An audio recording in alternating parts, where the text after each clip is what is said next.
जय सीते जय सीते सीते जय सीते। परिवार का मोह शीर्षक से मैं आपको एक कथा सुना रहा हूँ। देवर्षि नारद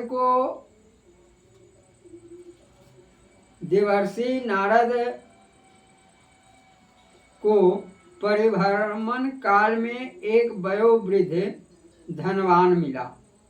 पूजा बहुत करता था, भक्त लगता था। उसकी ढलती आयु को देखकर नारद जी बोले, परिवार समर्थ हो गया है, अब घर से निकलकर वानप्रस्थ लेना चाहिए और लोक सेवा में लगना चाहिए। बात धनवान के गले में न उतरी। उसने कहा, अभी तो परिवार को संपन्न बनाना है, फिर कभी समय होगा तो देखा जाएगा, चलेंगे। बहुत वर्ष बाद नारद उधर से फिर निकले। धनी भक्त की आद आ गई।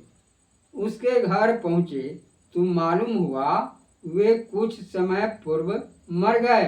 नारद ने दिव्य दृष्टि से देखा तो प्रतीत हुआ वह मरकर बैल बन गया है और हाल में चलता है। समीप जाकर नारद ने पूर्व जन्म की बात स्मरण दिलाई और कहा, अभी भी समय है, हमारे साथ चलो। बैल को पूर्व जन्म स्मरण हो आया, फिर भी उसने सिर हिलाया। परिवार को कमाई करके खिलाता हूँ, मेरे चल पड़ने से इन लोगों की कठिनाई पड़ेगी। नारद जी चले गए। कई वर्ष बाद फिर आना हुआ।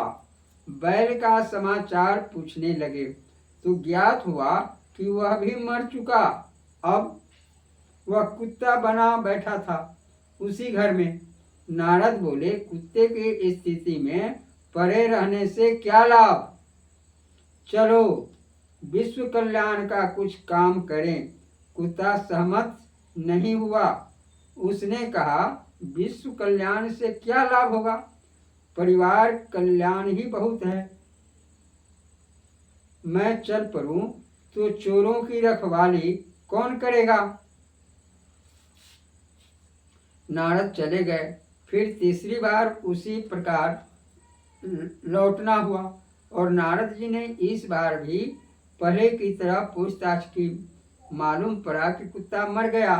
देखा तो वह सांप बना वहीं एक बिल में सिर चमका रहा था। नारद उसके समीप पहुंचे। ऐसी दुर्गति से क्या लाभ, अब तो इन लोगों की कोई सहायता भी नहीं बन पड़ती होगी।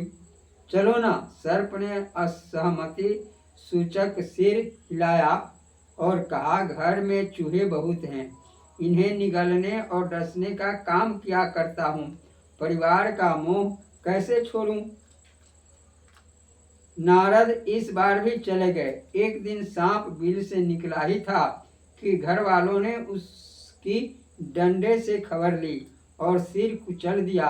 ऐसी दुर्गति न हो, इसलिए आत्मीय जनों के प्रति अनावश्यक अतिशय मोह छोड़कर स्वयं को सत प्रवृत्ति संवर्धन हेतु समाज रूपी रण क्षेत्र में उतर जाना चाहिए। यही इस कथा का मूल उद्देश्य है कि आप सतर्क होकर के जन कल्याण करें। जय श्री सीते।